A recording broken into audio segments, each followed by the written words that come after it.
Olá, queridos, a graça e a paz do Senhor Jesus seja com a tua vida. Estou aqui para o nosso segundo episódio sobre a nossa série acerca do tema Batalha Espiritual e quero falar sobre um tema super importante, que é entender que nós temos três inimigos. E hoje, no episódio de hoje, eu quero falar sobre o primeiro inimigo que nós temos.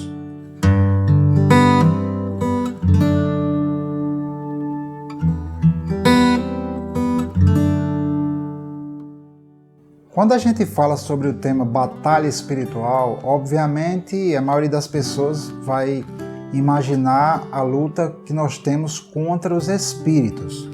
No episódio número 1, eu falei que realmente a Bíblia mostra que existe sim uma batalha contra espíritos.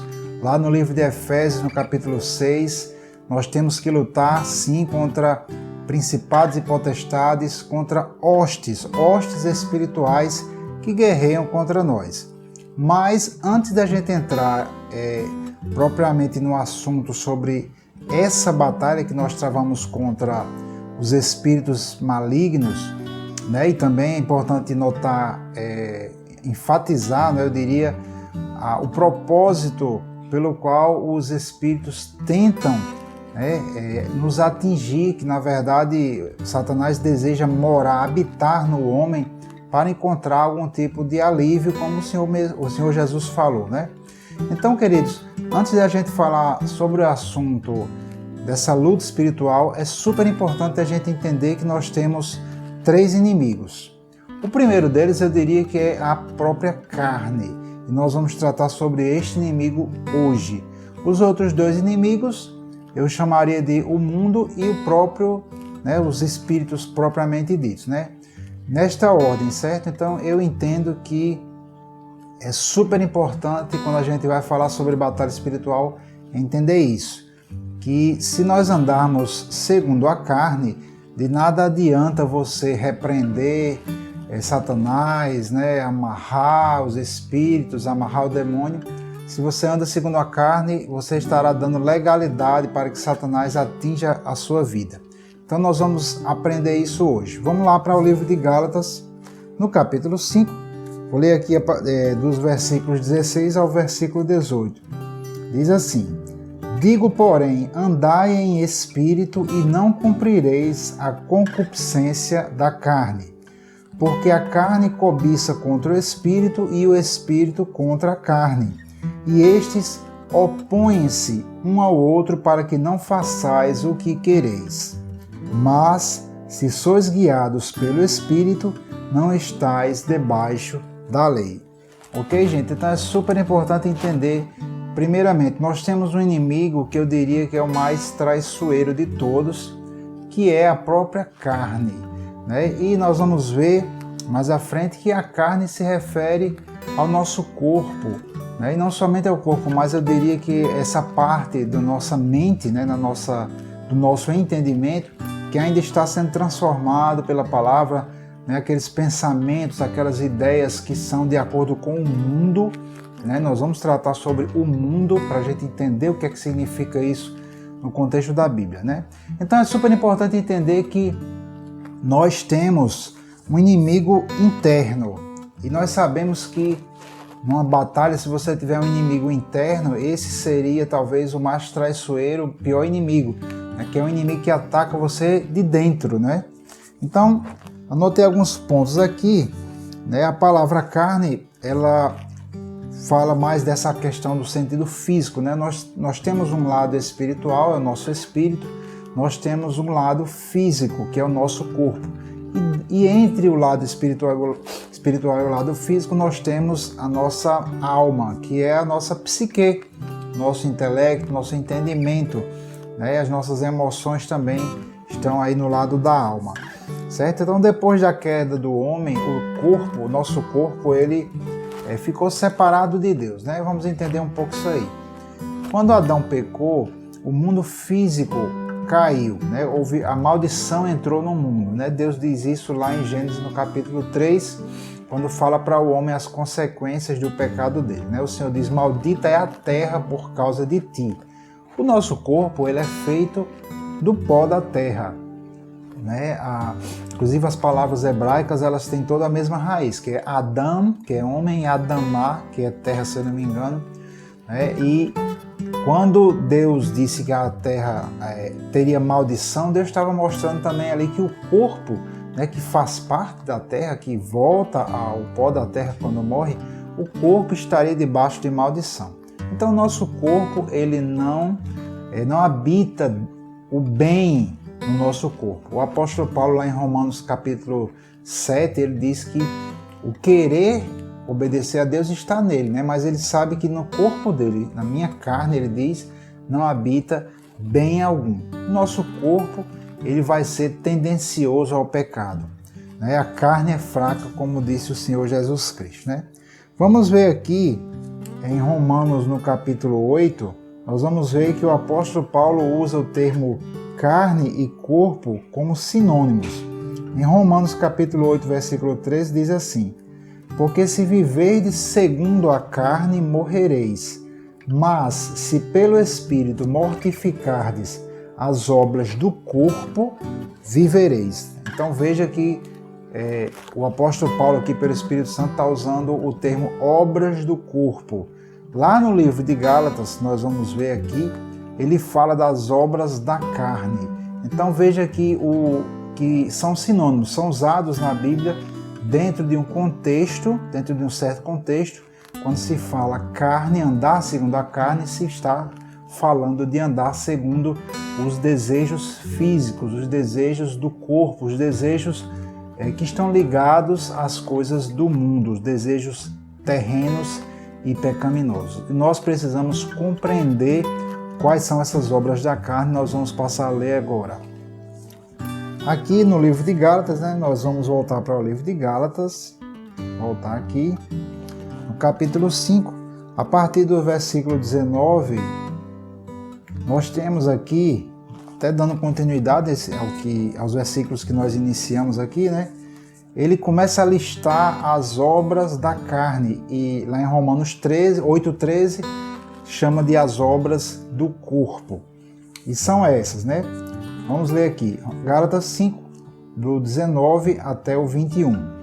Porque as obras da carne são manifestas, as quais são adultério, fornicação, impureza, lascívia, idolatria, feitiçaria, inimizades, porfias, emulações, iras, pelejas, dissensões, heresias, invejas, homicídios, bebedices, glutonarias, e coisas semelhantes a estas, acerca das quais vos declaro, como já antes vos disse, que os que cometem tais coisas não herdarão o reino de Deus. Então, eu não vou entrar em detalhes sobre cada uma dessas obras da carne, porque aqui no canal do Ministério Águios, nós temos um estudo que é exatamente a primeira doutrina básica, é o arrependimento das obras mortas. Então, ali eu falo sobre cada item desse. Alguns eu falo um grupo de itens, né, mostrando a questão dos pecados sexuais, são os primeiros, né, que é a adultério, a prostituição.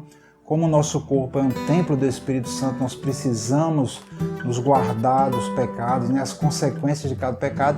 Então, se você quiser examinar melhor esse assunto, tem essa série aí, essa playlist no nosso canal.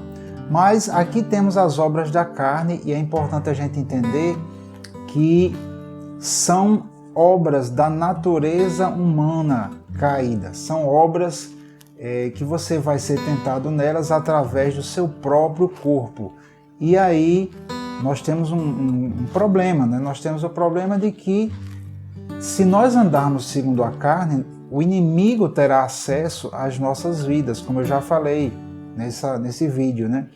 Se você anda segundo, cedendo aos desejos pecaminosos, cedendo à prostituição, ou, por exemplo, à idolatria, ou à bebedeira, então, se você anda segundo essas obras da carne, Satanás terá acesso à sua vida para trazer a destruição dele.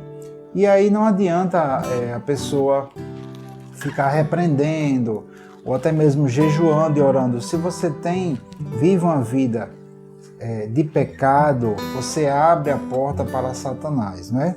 A palavra de Deus diz, inclusive lá no livro de Efésios, né, que nós não devemos dar lugar ao diabo. E aí ele começa a listar: aquele que furtava, não furte mais, antes trabalhe e etc. Né? Se você anda segundo a carne, você vai dar lugar ao diabo e não adianta repreendê-lo. Quando eu era novo convertido, eu achava que na medida em que eu fosse crescendo espiritualmente, os desejos pecaminosos, os desejos da carne, eles simplesmente desapareceriam. Mas nós vamos ver aqui no livro de 1 Coríntios, no capítulo 9, o que é que o apóstolo Paulo fala sobre isso. Vejamos aqui, 1 Coríntios capítulo 9, versículo 27, Paulo fala o seguinte: antes subjugo o meu corpo e o reduzo à servidão, para que, pregando aos outros, eu mesmo não venha de alguma maneira a ficar reprovado. Esse versículo ele mostra algo tremendo da parte de Deus, né?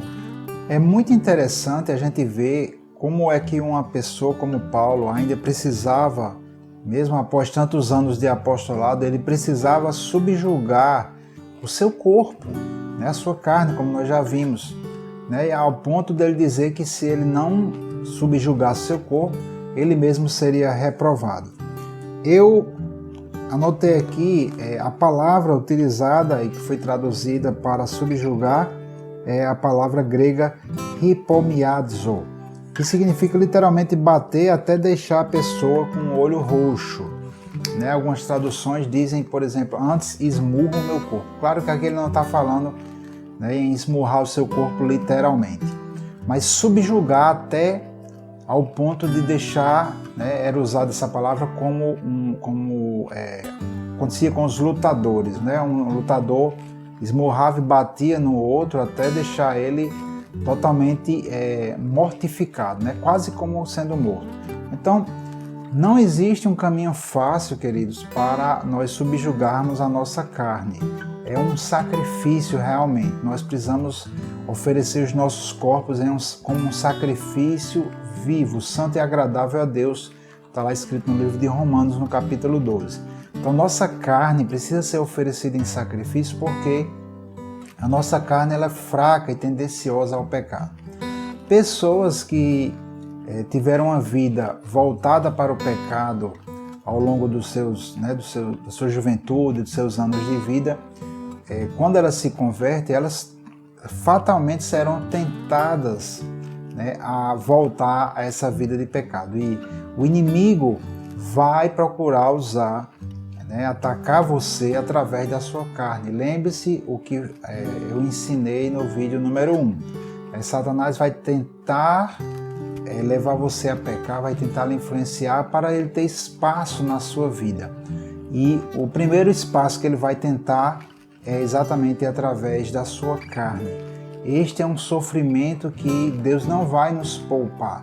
Nós precisamos oferecer os nossos corpos em sacrifício vivo, santo e agradável a Deus, andar em santidade. Então, se você é tentado na área sexual, por exemplo, né, muito comum, é muito importante você entender que a sua carne continuará a desejar as mesmas coisas de antes. Nosso corpo, os nossos corpos, eles não são transformados quando acontece a salvação.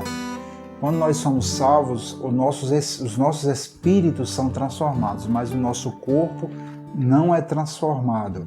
A Bíblia diz em Romanos capítulo 8, aqui no versículo 10, eu vou voltar lá para a gente finalizar.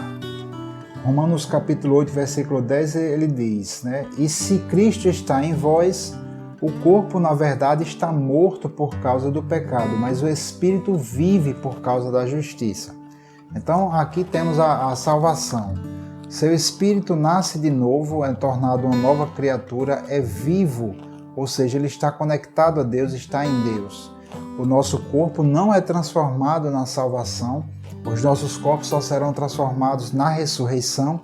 Então, é um corpo que está morto, ou seja, está susceptível de pecar, pode ser tendencioso ao pecado, principalmente se você deu lugar ao pecado ao longo da sua vida. Ok? Então nós temos esse combate, essa batalha entre a carne, entre o corpo, né, e o espírito. E a única opção que nós temos é ir pelo poder de Deus, né, procurando não semear mais na carne, ou seja, se você é uma pessoa que teve problemas na área sexual, e mesmo, obviamente, se você nunca teve, claro que você não vai se alimentar disso, né? Então é cortar mesmo toda a influência do mundo. Eu vou falar mais sobre o mundo, que é o nosso segundo inimigo, acredito que no próximo episódio, ok? Então a carne precisa ser subjugada, precisa ser sacrificada para o Senhor. E esse é um inimigo que é difícil de vencer, né? Porque é um inimigo, digamos que um inimigo interno, né? Nossa carne, o desejo da carne é contrário ao desejo do Espírito. Amém, amados? Então é super importante entender isso, exatamente porque dentro do contexto de batalha espiritual, se o cristão dá lugar à carne e não mortifica os desejos carnais, por mais que você repreenda Satanás e entre em batalha contra os demônios, isso não vai adiantar porque você está andando de acordo com a carne e fatalmente o inimigo terá espaço na sua vida. Amém? Então que Deus te fortaleça e que a graça do Senhor seja com a tua vida.